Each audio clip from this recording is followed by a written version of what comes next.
When part of the clue's in our name, Ipswich Housing Action Group, and we are slightly different to a number of organisations because action and campaigning is a key part of what we do and what we've done for a long time. So we're not just interested in our own clients, we're interested in all clients, and particularly in Ipswich because that's where we operate. So in all our services, which include money advice, walk-in advice, housing, floating support, where we go into people's homes and who are at risk of being homeless, our mission statement is changing the lives of homeless people, but also changing the systems that affect them. The last 6 years I've been either in prison or sleeping rough. Ihag has helped me with finding areas where I need the support the most. Ihag has helped me with finding support and extra monies that I am entitled to legally. Like I said, food, which is a godsend, but it's also someone else to talk to, and providing you're showing willing and you're showing that you're working with them and not expecting them to do everything for you.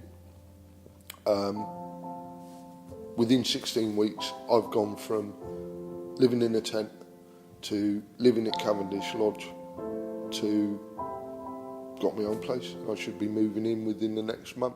So most homeless people are living at home with their families, they're sharing flats or sleeping on people's floors, so they're just moving around. They don't have a place that is theirs, or the place they're in is grossly overcrowded and unsatisfactory for them, and it's temporary. I was introduced to Ihag through Suffolk Coordination Service. I was put forward because I was being threatened with homelessness. And they contacted me and told me more about themselves and what sort of support they could give me. I came in for an assessment because at that point I'd actually lost the place where I was staying and I was living in a B&B. And I had my assessment and they said we'll hopefully be able to help you within the next month or so. And 2 weeks later I was viewing a room and I moved in the next day. I was a professional healthcare worker for over 25 years, became poorly, and within a matter of 16 months I'd lost everything. And that was a hard pill to swallow, but it just goes to prove it can happen to anyone. I mean, Ihag is a stepping stone into independence, but it's a huge stepping stone, and it's a very, it's a big safety net for a lot of people. It was for me, because I was very, very depressed. I was anxious, I was scared. The thought of actually sleeping on the streets absolutely terrified me. Chapman Centre is the start of people's journey.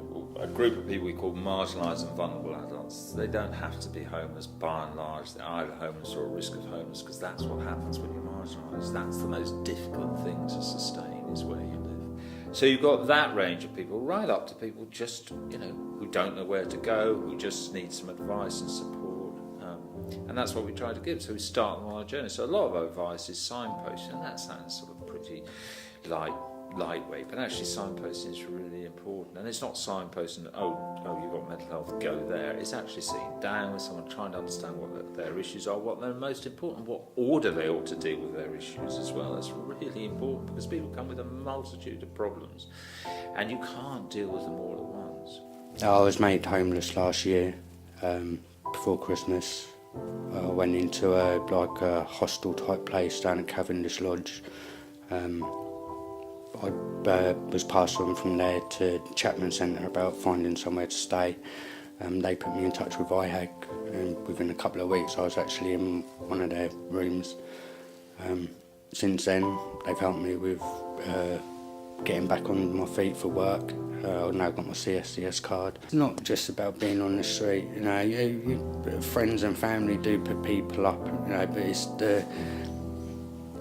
it's more along the lines of not being able to stand on your, help yourself in the way that other people can is quite hard. I mean, moving from one place to another, I've moved around quite a bit my whole life, but when you're constantly moving around because you don't know where you're going to be able to put your head, where you're not going to be able to get your next meal, it's, it all plays a part on people.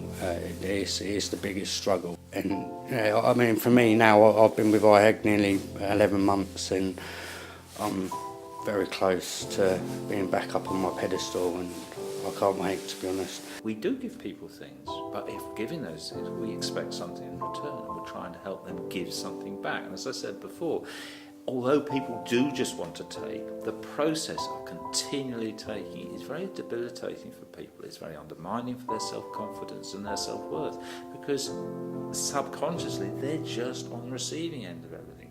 So getting people to actually give something, whatever that may be, even if it's giving back by doing something, is a really important part of people becoming more complete, more confident, having greater self-esteem. Of course, all the BBC, the noisy, shouty, whatever people, it's not overconfidence, it's lack of confidence behind it.